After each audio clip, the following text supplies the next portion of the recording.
The following training is brought to you by the Florida Small and Rural Transit Agency Defensive Driving Training Program. This training was developed in cooperation with the Florida Department of Transportation and the Florida Rural Transit Assistance Program.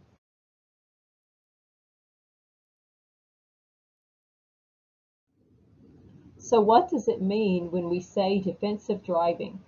Driving defensively means being continually alert to possible hazards around your vehicle and taking actions to avoid those hazards. By driving defensively, you are taking control of the situation. When you are not driving defensively, you are not taking control of the situation. Defensive driving is important because it saves lives, eliminates injuries, and avoids damages to the vehicle. A good defensive driver should be knowledgeable about their vehicle, be alert, use foresight, have good judgment, and demonstrate skill operating the vehicle. Please note that throughout this course, we will be using the term paratransit vehicle. At the ARC Tampa Bay, we are a 5310 provider of services to a specialized population for the elderly and disabled. Our services are rendered privately as local public transportation providers are not equipped to handle the needs of the population we serve. The IDPE four-step process is a tool for defensive driving and stands for Identify, Predict, Decide, and Execute. Identify means staying aware of everything, including the roads you are traveling on. Decide means that once you realize that a hazard is imminent, you need to decide quickly the best way to handle the situation. Predict means you need to be able to rely on your experience, knowledge, and judgment to predict what is about to happen. And finally, execute means that once you make your decision, you need to take action. Some drivers come to us with experience driving larger vehicles, such as cargo vans and freight trucks. It is not uncommon, though, to not have experience driving a paratransit vehicle. Paratransit refers to a transportation service that supplements larger public transit systems by providing rides without fixed routes or timetables. While the ARC Tampa Bay is not a division of the Pinellas Suncoast Transit Authority, we are a subcontractor and receive reimbursement from PSTA for some trips that we provide. Most paratransit vehicles operated by the ARC Tampa Bay are 8 to 12 passenger vans, many with wheelchair lifts. The ARC does have some cars, SUVs, and minivans in its fleet of vehicles. Operating a large passenger van is significantly different from driving a car. Passengers with various needs must also be taken into consideration. They may be vulnerable to sudden accelerations and stops. Remember to keep in mind that paratransit vehicles are longer, higher, heavier, and wider than vehicles you may be used to driving. When driving a passenger van, it is important to know the height and width of your vehicle. When approaching areas with bridges, parking garages, and tunnels, watch for clearance signs. Even though a sign may say that the clearance is 11 feet 6 inches and your vehicle is 11 feet, you still may not fit. Pull close to the overhang and look closely. There may be a crown in the driveway or road that will impact your clearance. Do not proceed unless you are sure that you can clear the space. With paratransit vehicles also being longer, drivers need to be aware that a wider turn is required. The steering wheel should be turned in a smooth way to avoid loss of control. Drivers will need extra space and time when changing lanes and when pulling in and out of stops. As we've briefly touched on, paratransit vehicles are higher, which means drivers need to be careful when pulling up to a building with an overhang, awning, canopy, trees, and going under bridges. When going under a bridge, the center of the road will be the highest point. Higher vehicles also mean you should take extra caution when making turns. Due to their extended length and height, paratransit vehicles are also heavier. Being heavier means that it will take longer to speed up and slow down. Remember to keep this in mind so that you are not making sudden starts and stops that could impact the safety of your passengers. Paratransit vehicles also tend to be wider. This will impact your turning radius. Drivers will need extra time and space to turn and to park. Drivers should make sure that they have enough space when changing lanes. Be conscientious of the amount of space you will need to deploy the wheelchair lift if the vehicle is equipped. The weight of your vehicle will impact your acceleration. Speed up smoothly. Even acceleration is the goal, whether accelerating while moving or accelerating from a stop. Be sure to maintain a distance between you and the vehicle in front of you. Defensive driving requires that you accelerate smoothly and gradually so that the vehicle doesn't jerk. Aggressive driving may result in passenger injury. Rapid acceleration is also hard on the engine, transmission, and differential parts. It also reduces gas mileage. Maintaining a safe following distance is also key to good defensive driving. The distance between your vehicle and the vehicle that you are following should allow for safe stopping regardless of the actions of the driver in front of you. Allow 1 second of space for each 10 feet of vehicle length when driving below 40 miles per hour. Add 1 second for speeds greater than 40 miles per hour. Use the 4-second rule to determine if you are allowing enough space. Pick a fixed object. Start counting when the vehicle in front of you is even with the object. It should take your vehicle 4 seconds to pass the same object. Now let's review some definitions before we review other key concepts of defensive driving. Perception time is the amount of time from when your eyes first see a hazard until your brain recognizes that there is a hazard. Reaction time is the amount of time from when your brain realizes that something is wrong and initiates a response. Braking distance is the distance that the vehicle travels from when the brakes are completely engaged until the time that it comes to a complete stop.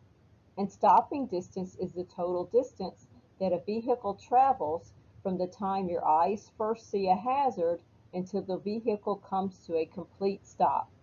Stopping distance equals perception distance plus reaction distance plus braking distance. Now let's look at some factors that affect the reaction time process.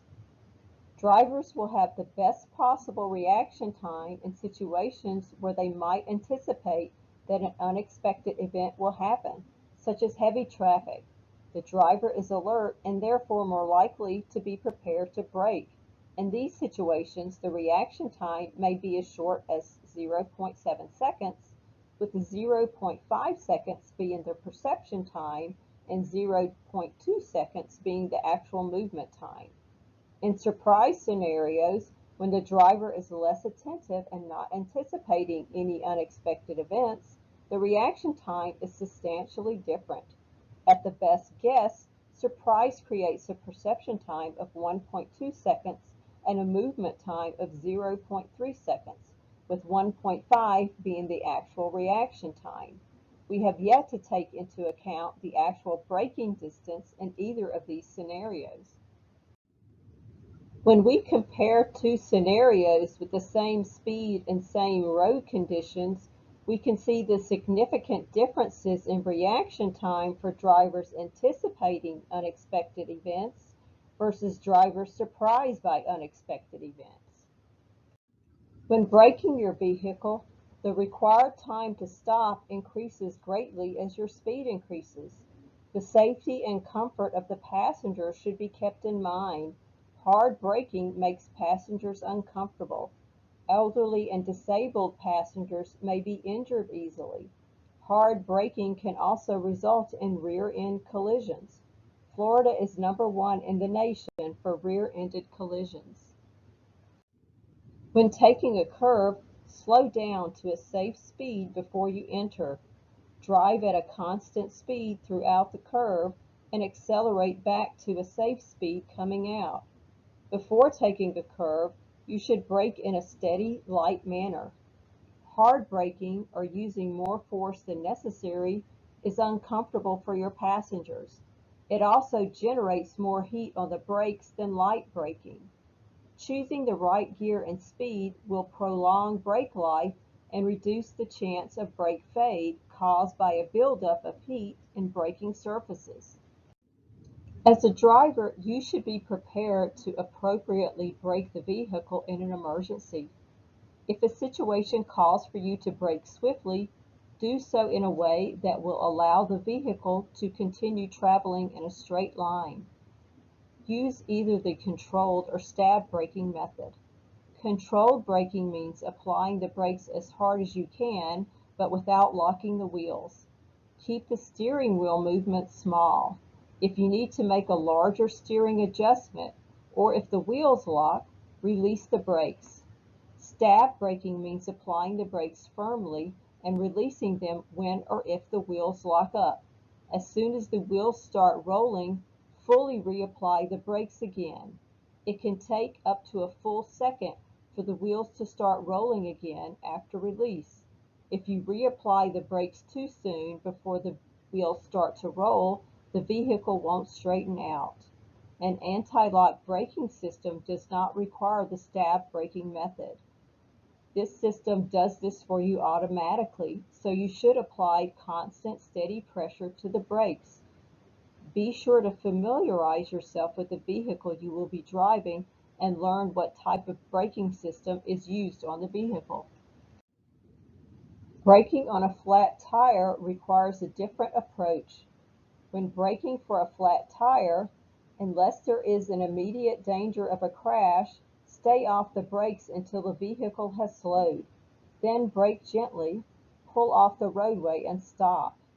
Using the brakes immediately after a tire failure could cause you to lose control of the vehicle. You should take extra caution when driving through standing water. If you must drive through standing water, slow down, place the transmission in low gear, and gently apply the brakes while traveling through the water. This will decrease the chance of dirt or liquid getting into the brake linings. If you are driving in heavy rain or through deep standing water, your brakes will get wet. When this happens, they will become weak, react unevenly, and may lock up, causing you to lose control. If at all possible, avoid driving through standing water or flowing water. Maneuvering the vehicle when skidding requires a measured response. The steps to follow when skidding are: take your foot off the gas pedal, do not use your brakes if at all possible, turn the vehicle in the direction you want to go. Once you start moving in the right direction, accelerate very slowly. Brake slowly. You do not want to have someone fall out of their seat. Turn slowly. Your vehicle is large and may act like a sail. Anticipate the unexpected. Driving conditions also may require you to adjust your speed or route. Factors that can cause limited or poor visibility include the time of day, month or year, weather conditions, direct obstructions to your view, and poor roadway design.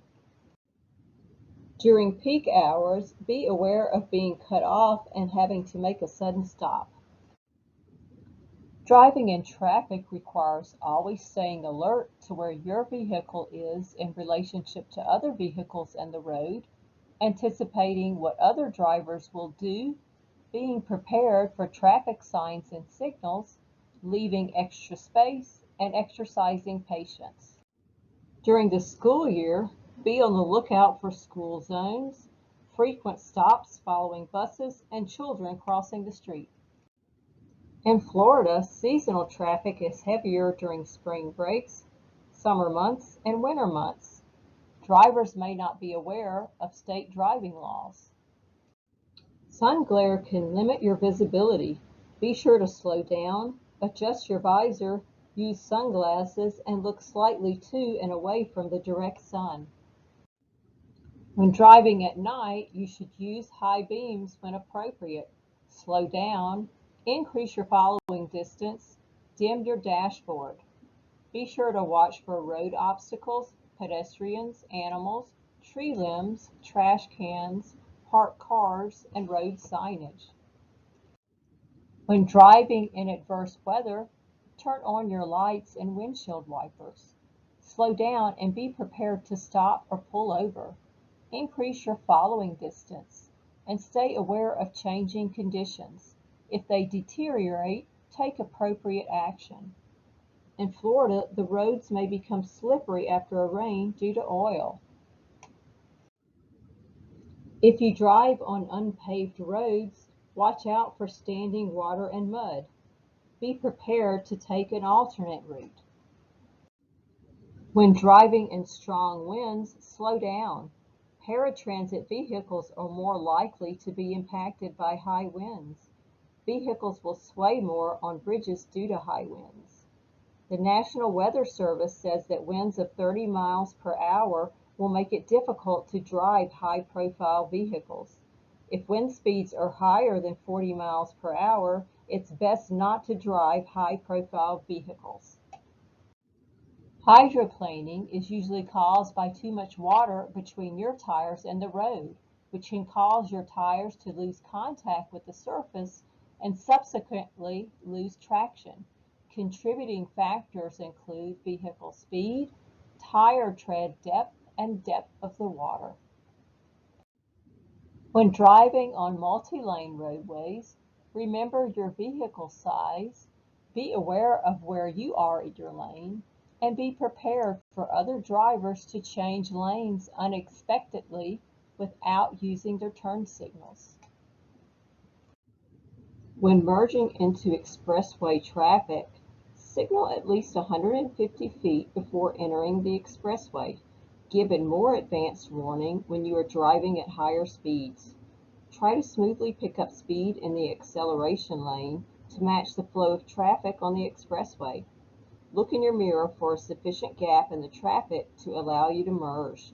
Don't end the signal until after you've completed the lane change.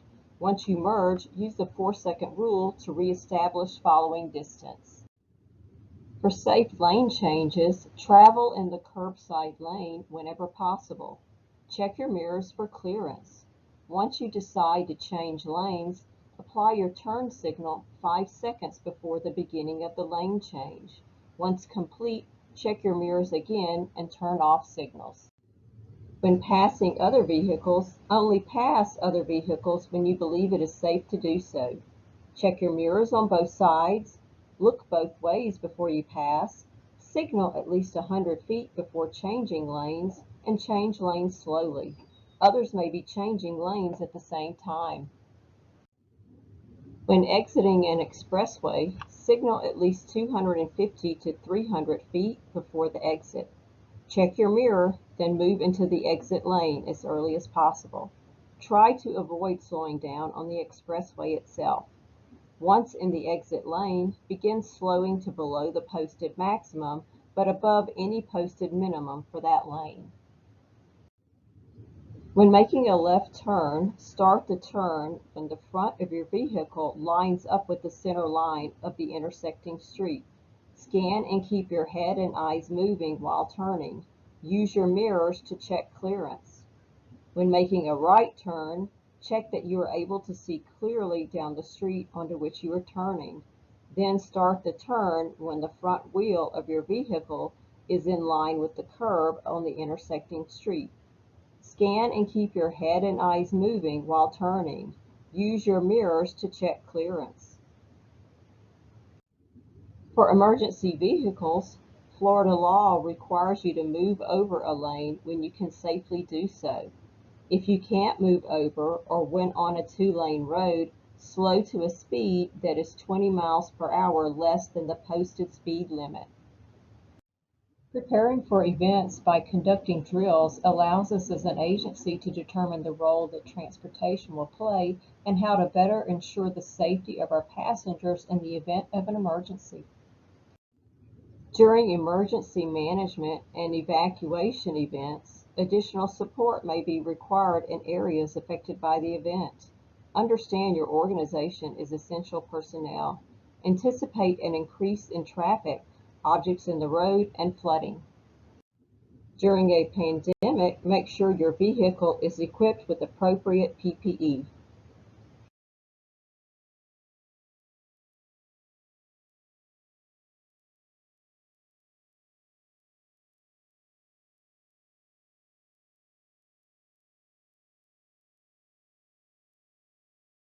The next several slides will review items that we have already covered that are requirements of the FDOT State Management Plan and included in our agency's TOP.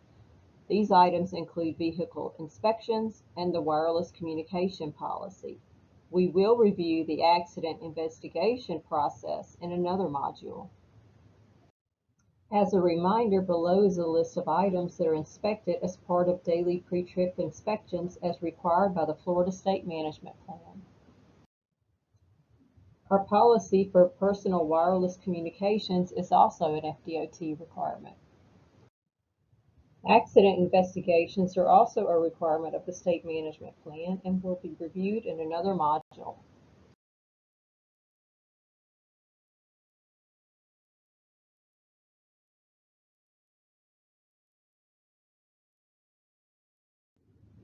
Road signage and markings. Always stay at or below the posted speed limits. For passenger comfort, accelerate and brake smoothly.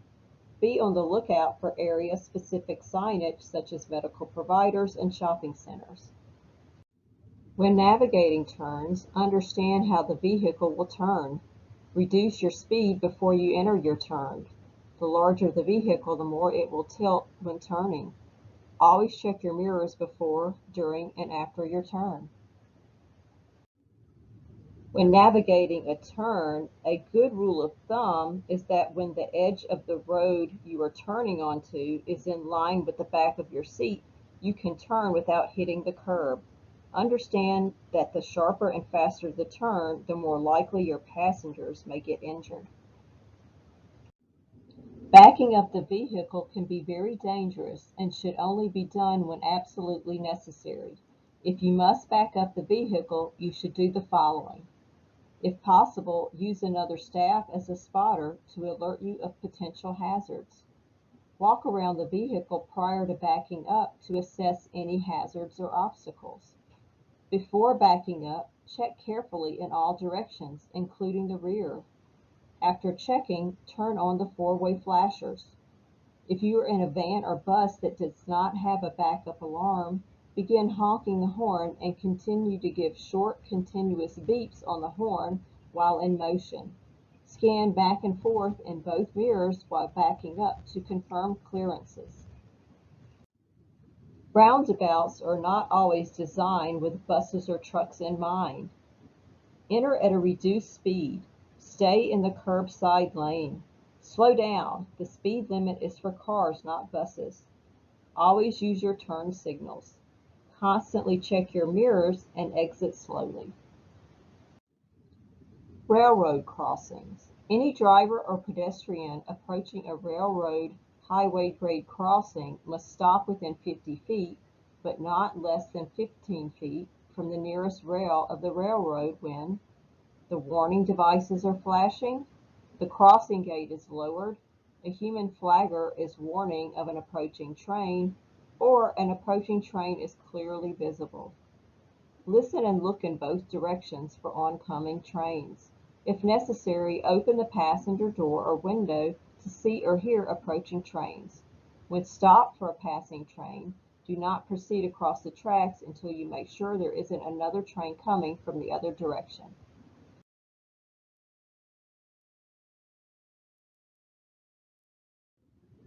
A hazard is an actual or potential condition that can cause injury, illness, or death. To spot hazards, remain physically and mentally alert and know the capabilities of your vehicle. Objects in the road, such as potholes and debris, can get caught between dual tires and cause severe damage. Dangerous objects may appear to be harmless, but can be very dangerous. For example, cardboard boxes may be empty, but they may also contain solid or heavy materials capable of causing damage. Driving too near the edge of the road can tilt your vehicle towards the side of the road. Parked vehicles can be hazards if passengers start to exit, or a parked car may suddenly start up and drive into your path. Be careful of stopped school buses or other stopped vehicles. Be alert for drivers whose vision may be blocked. Vans, loaded station wagons, and cars with the rear view mirror blocked are examples. Vehicles may be partly hidden by blind intersections or alleys. Be especially aware of delivery trucks, construction vehicles, and slow-moving vehicles. Remain alert to people on the road, such as pedestrians and bicyclists. They may be on the road with their back to the traffic, so they cannot see you. Sometimes they wear headphones, so they cannot hear you either. Children tend to act quickly without checking traffic and may be a serious hazard. Also be on the lookout for workers near roadways and accident sites. Other vehicles near you may not respond with caution, or they may be distracted. Distracted drivers and impatient drivers create hazardous conditions for other drivers. Aggressive driving can take many forms, such as tailgating, weaving, and speeding. Many rural areas have unpaved roads, which include sand, mud, or gravel, causing you challenges in controlling your vehicle. There may be a lack of sidewalks for pedestrians. Potholes may be deeper than you think. Remember, your vehicle's center of gravity is different than a car. Road conditions may vary according to the weather.